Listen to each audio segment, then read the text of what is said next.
什么意思？有新发现。之前为了确定头骨被更换的时间，我找来了学校保存的优秀美术生的素描练习作业，这里面有一些作品和小璇日记上的日期能对上。你看，这是2011年4月1号的一张水溶石墨铅笔的习作，这是同一天任小璇的日记。田林说那天下雨了，万一他记错了呢？他没有记错。首先，天气的阴晴会影响光线。把这张素描和同一个人在相近日期下画的习作进行比对，就会发现，这张素描的色调明显偏暗。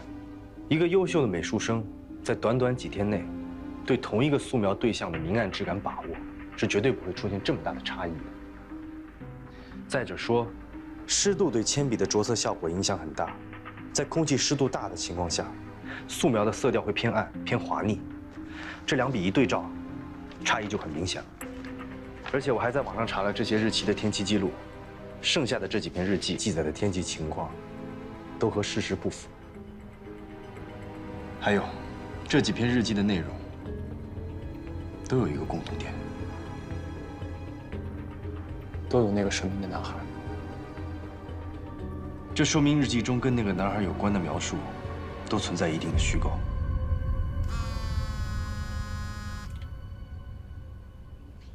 喂，白骨化遗体的检测手段相对有限，能做的都做了，全在这儿。除了左侧右下方那道疑似刀伤的划痕，骨骼上没有明显的损伤，尸体的腹部、胸部提取到的土壤也没有检测出任何毒理反应，致命的应该就是那道刀伤了。有一点我觉得很奇怪，这个是在任小贤的骨盆关节里找到的。一开始我以为是我弄错了，以为是施工现场的杂物成分。但经过化验以后，发现是榕树花，而且在任小贤的骨盆关节里有找到不属于施工现场的泥土成分。我将植物残留物沾染的泥土颗粒和遗骨腹部的泥沙做了对比，结果差别很大。那个残留物能在土壤里保存那么久？人类呼吸的每一口空气都有生活痕迹的信息。那也就意味着，操场不是第一埋尸现场。榕树花？对。但我们在尸骨的周围并没有发现榕树的痕迹。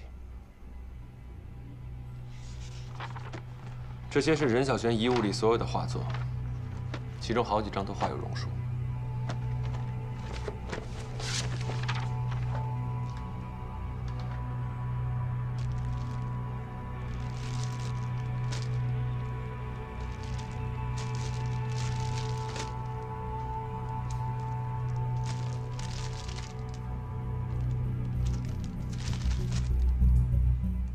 这个唇印我也发现了，但搞不懂是什么意思。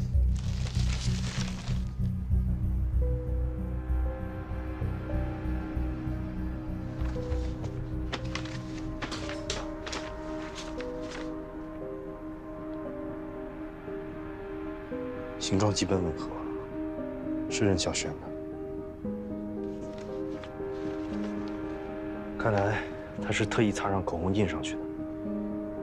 这幅画。这两棵树对他有很深的情感意义。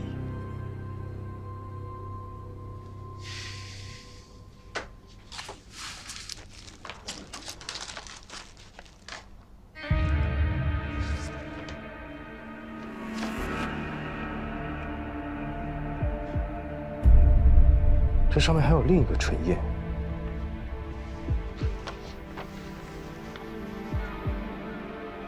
看见了吗？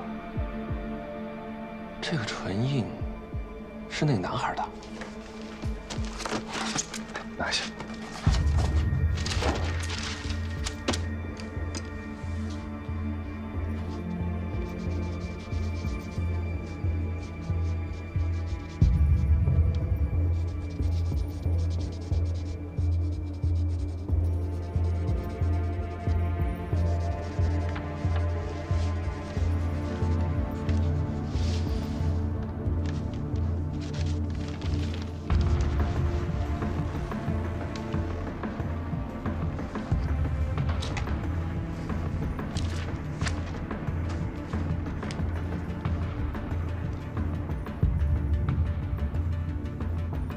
这个唇印如果是个男生，是不是有点过于精致了？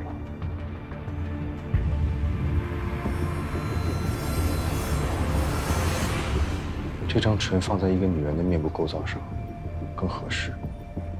赵子鹏也说，他记得那个人身形并不高大，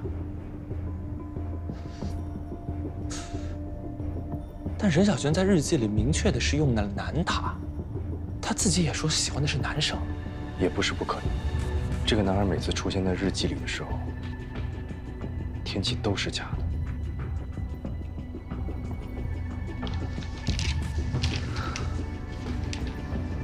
那为什么描述他的时候，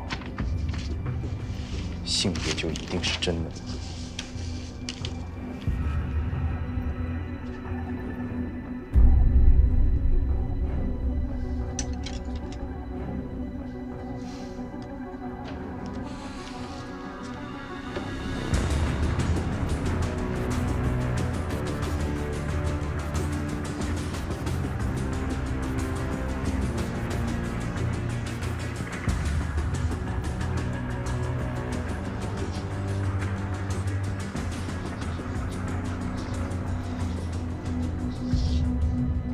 就是他，就是他。那天我在美术教室里面遇到任小璇，突然闯进来的，就是他，就是他。我是系中的美术老师许兰心，我来配合你们查证。你们要怎么调查？只凭头骨真的可以画出生前的样子吗？那画出来的话，我想看看。任小璇，你认识？认识。美术教室里的阳光正好打在她分明的眉毛、浓密的睫毛上。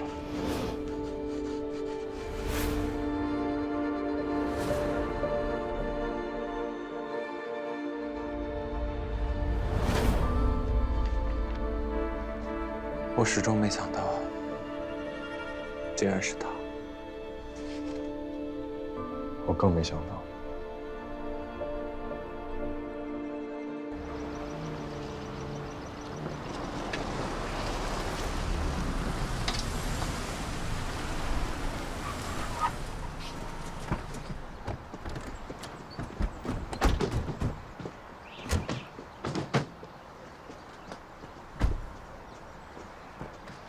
开始吧。是。是。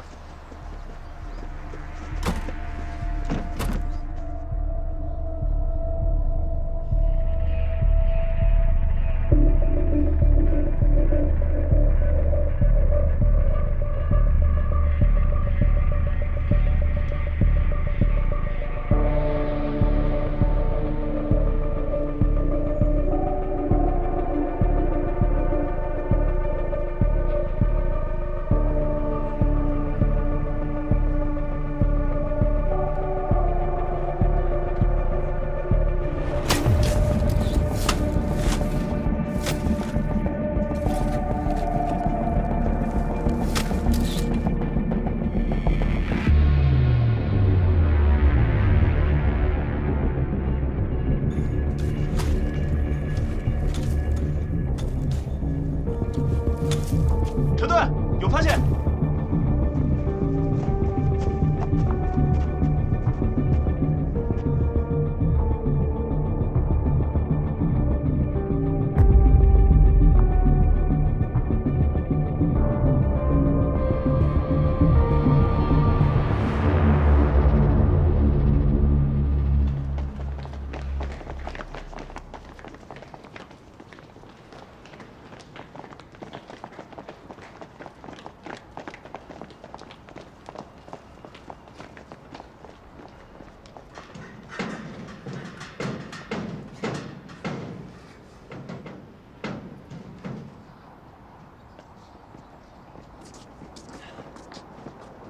许兰心，你别冲动啊！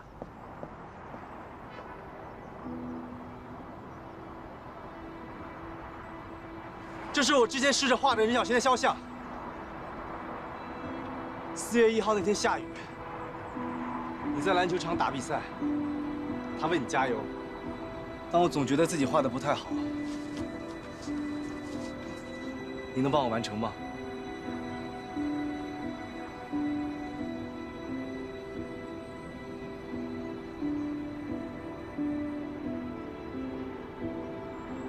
你已经画得很好了。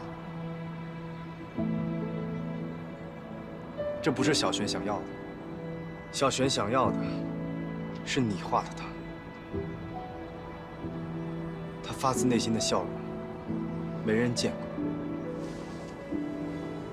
除了你。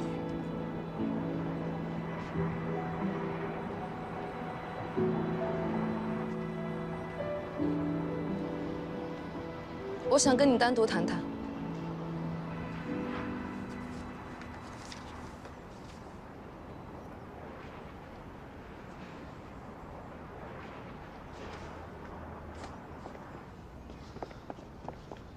确认一下，紧急救援队到哪儿了？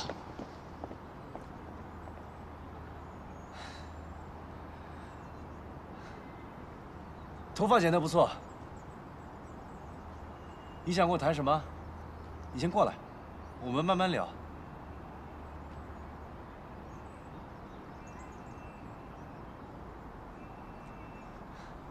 行，我过去。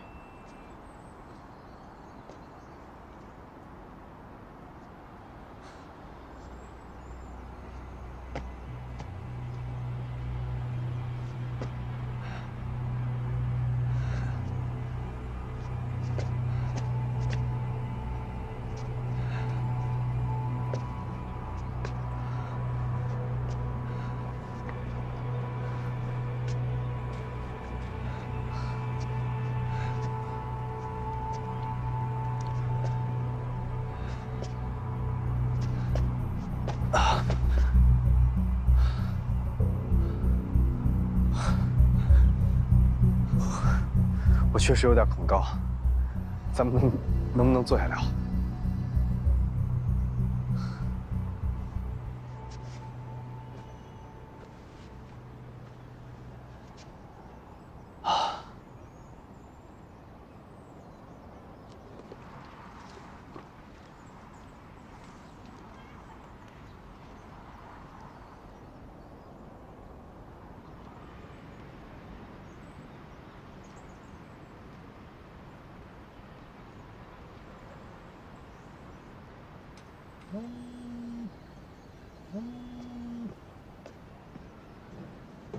你知道吗？我们第一次相识，就是在这栋大楼。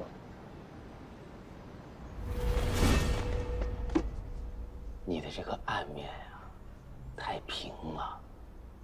你要按照我的这个力量来画。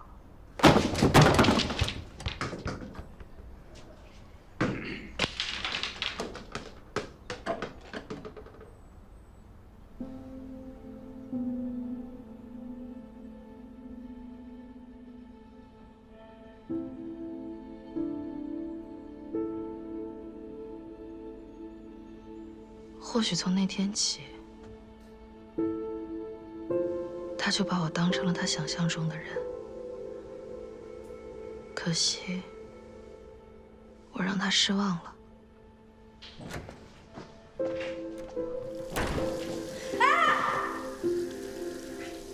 你有病啊！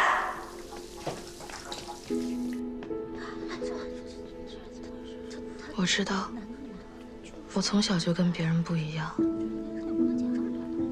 总是被同学排挤。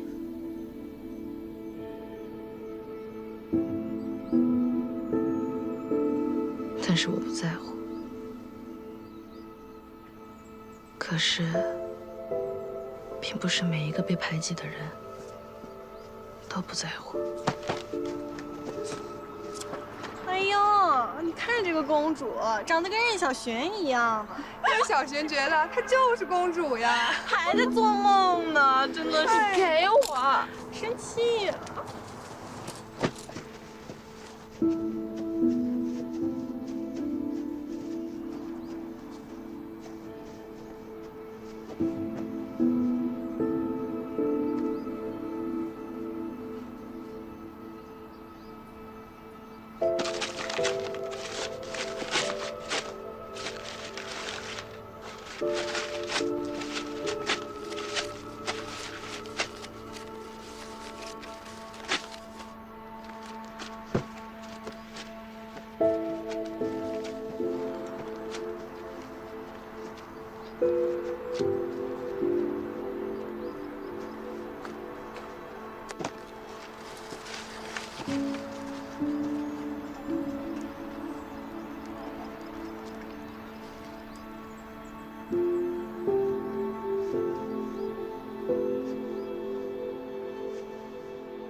沈警官，不被人理解的感觉，你应该并不陌生吧？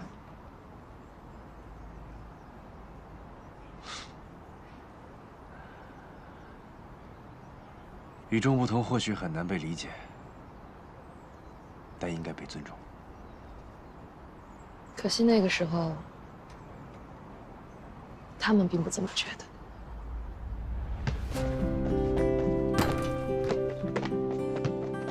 我融入不了人群，只能在他们都走了之后，一个人练球。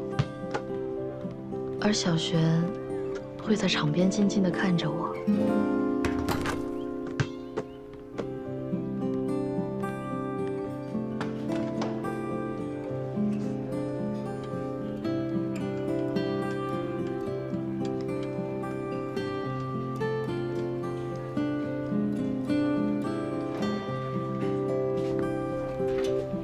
我本来只是想安慰他，但没想到，从那天起，我也有了一个陪伴。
后来，我也开始寻找机会，去陪伴他。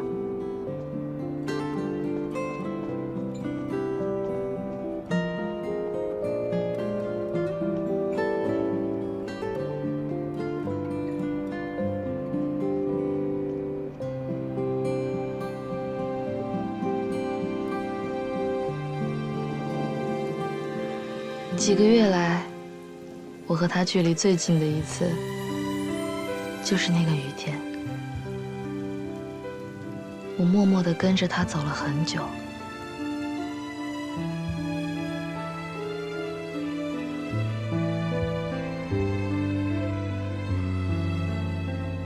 我希望我的陪伴能让他不再那么孤独。后来小璇转学了。但我们还是会偶尔在那棵榕树下远远的相见。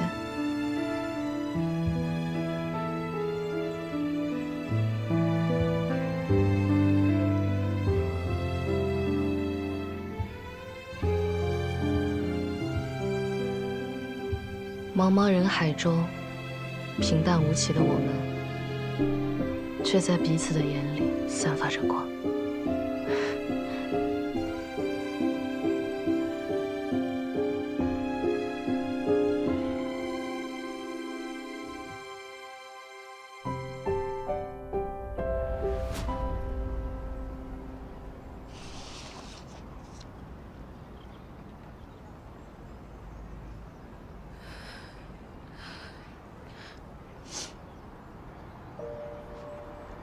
我们在榕树下的土层里找到了共计21片衣物残片，上面有大片的血迹残留。还有，你左手中指上那条长长的细纹，应该是把美工刀留下的疤痕吧？既然当时你的手被划伤了，以现在的技术，把你的 DNA 与小璇衣物残片上的血迹进行比对鉴定，不成问题。所以，到底为什么？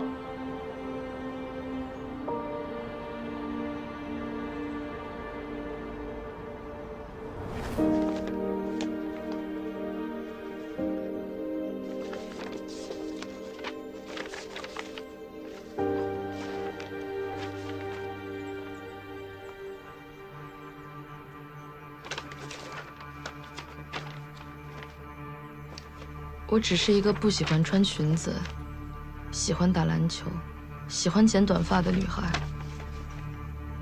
可这么多年，周围的人总是因为我的外表而误解我、孤立我。我原以为小璇是真正理解我、接受我的人，可没想到，她跟他们一样。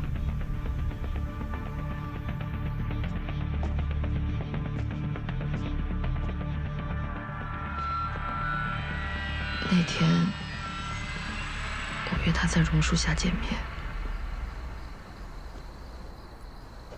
我想让他看清我，看清真正的我。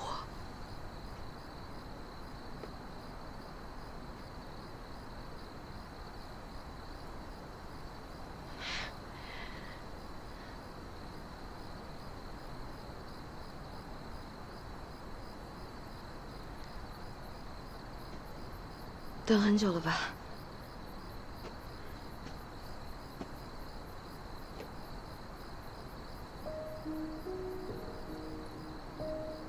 小璇，你怎么了？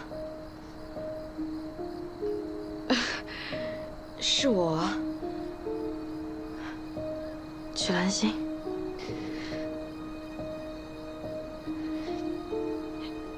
你不是他。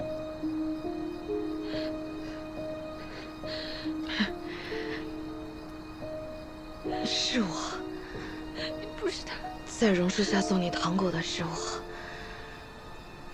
操场上陪你跑步的是我，雨天送你回家的也是我。你不是他，你不是他，真的是我！你别再说了，我不想听。你为什么要来跟我说这些？你根本就不明白他对我来说有多重要。你为什么要亲手毁掉我心里那个人？他是我生命里唯一的美好，你们所有人都不放过我，为什么？为什么你们都要伤害我？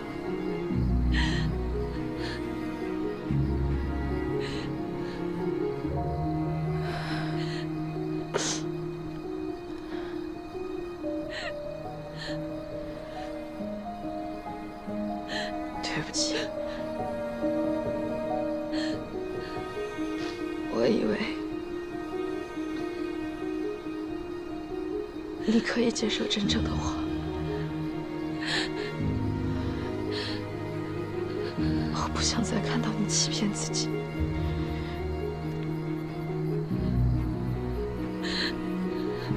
是我以为我找到了他是我，但是你熄灭了他。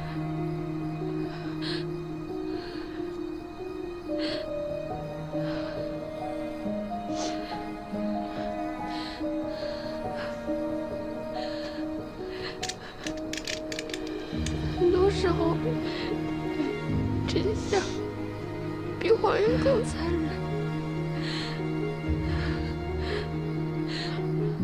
小璇，你干什么？小璇，小璇，小璇，小璇，你干什么呀？你等我，我去叫救护车。小璇，小璇，小璇，你为什么要这么做？你为什么要这样做？我要救我心里那个人已经死了，我要留在这儿。小璇，陪着他。小璇，小璇，是我错了，小璇，我不该逼你的，是我错了。你知道我要怎么办？小璇，小璇，我应该怎么办？我要怎么办？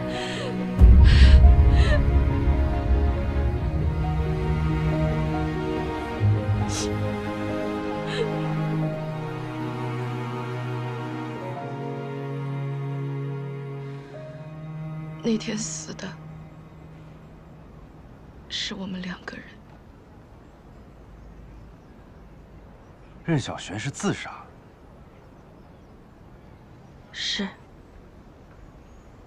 也不是，因为这一切最终是我导致的。小璇需要的只是他幻想中的我，我不该毁掉他。所以，你就把他埋在了那棵榕树下。我也想过报警，但是我没有勇气面对这件事的后果。可任小璇的头骨为什么会出现在美术教室？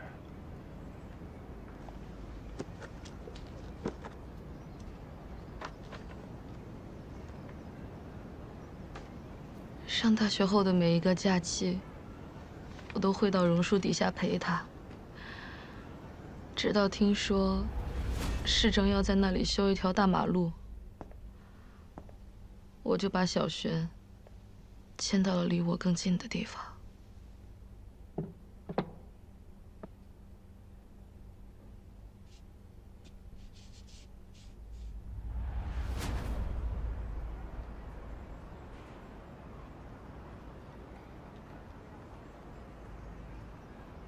我觉得这个全兰心不老实。反正我不相信任小贤是自杀，而他只是隐瞒了尸体。根据现在得到的信息，我们可以确定，任小璇的致死工具是一把美工刀。根据美工刀的大小形状，再结合他们2个人的身高对比，回去何荣月就可以推测出遗体的致命伤的形成过程。10年了，从来没有人听过我和他的故事。谢谢你。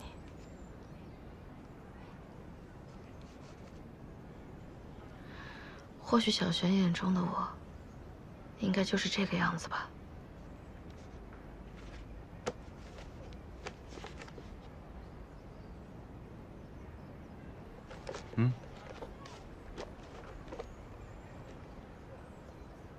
可是，你还没有画出你心中的小璇。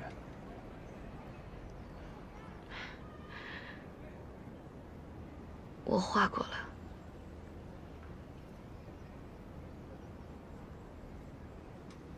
10年前就画过了。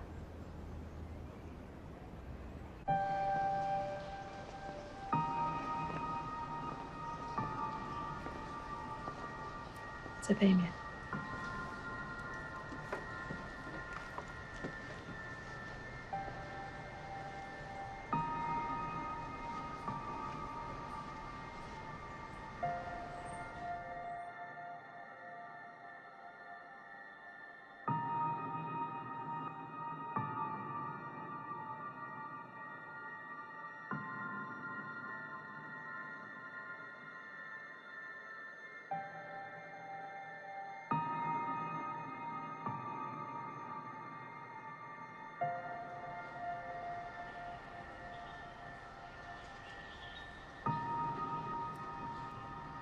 能帮我个忙吗？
小轩。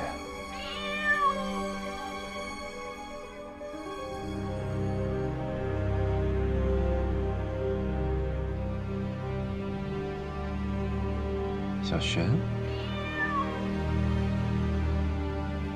小璇，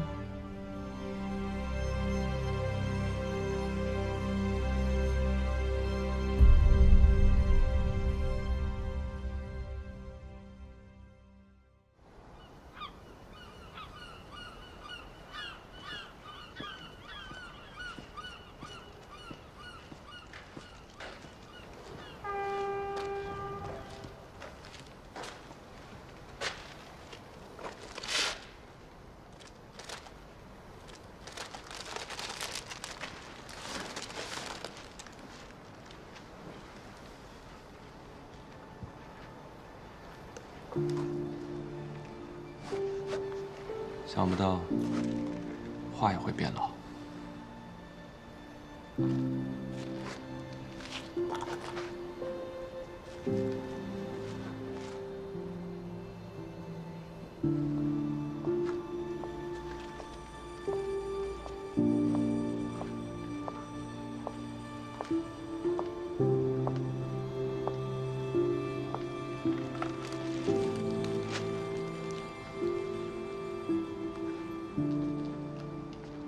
你认识他？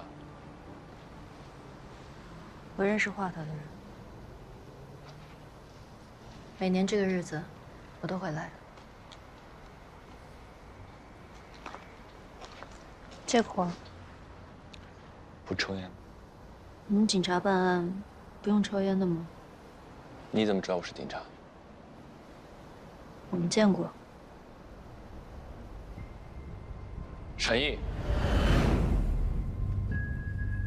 我们是北江分局刑警队的，有个案子需要你回去协助调查。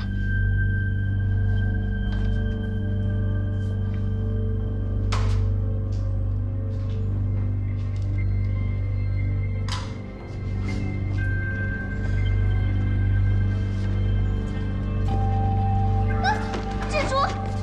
哎，怎么了？啊，假的，别怕，别怕。很喜欢捉弄人。我就是想让来看画的人放松放松。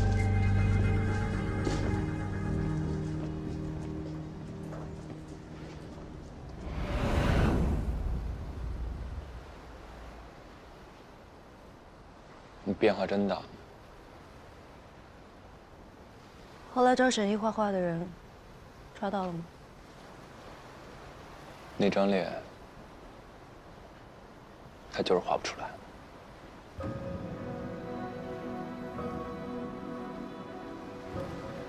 我一直期待着我的画能影响别人，但我没想到是通过这样的方式。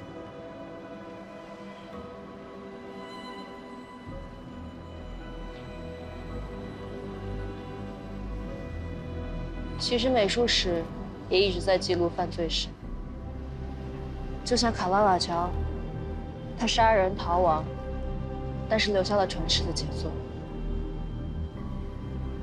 你应该抓住此刻的感受，恐惧中的兴奋，并且用它来创作。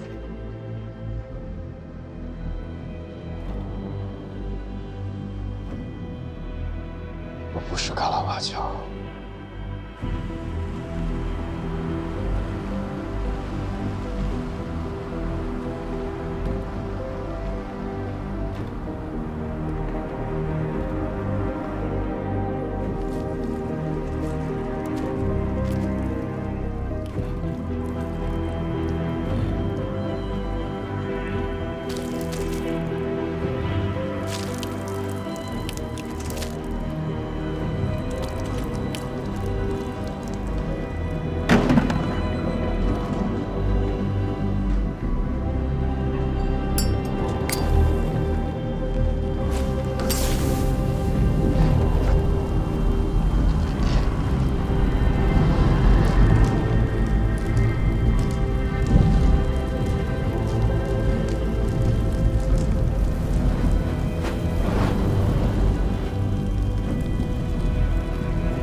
你是真的疯了？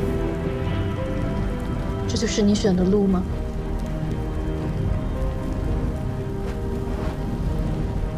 我要成为改变结果的人。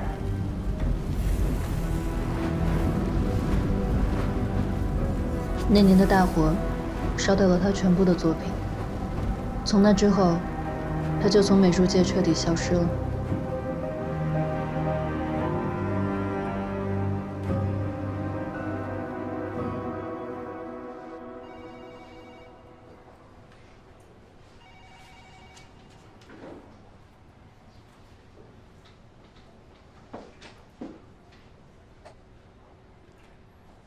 哎，小沈，快来，快来，快来！你来的正好，哎，我正发愁呢。你不是最会画画了吗？帮菲姐个忙，出份板报。哎，我都已经给你排版排好了。好。哎，这样我给你读，你写，写得快点啊。好。捕风捉影能手，会行列罪神探。是他与时间抢跑，抽丝剥茧，找出一个个藏在暗处的嫌犯。张局长在吗？不在，他出去了。没事，我去办公室等他。哎，跟你说他不在啊。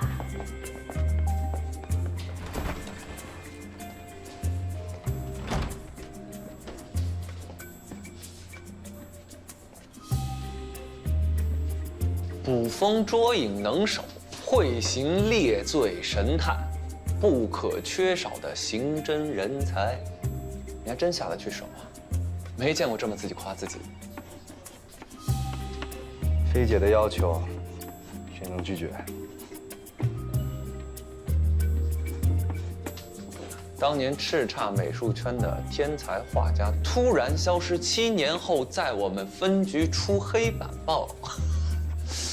你这是想当扫地僧啊？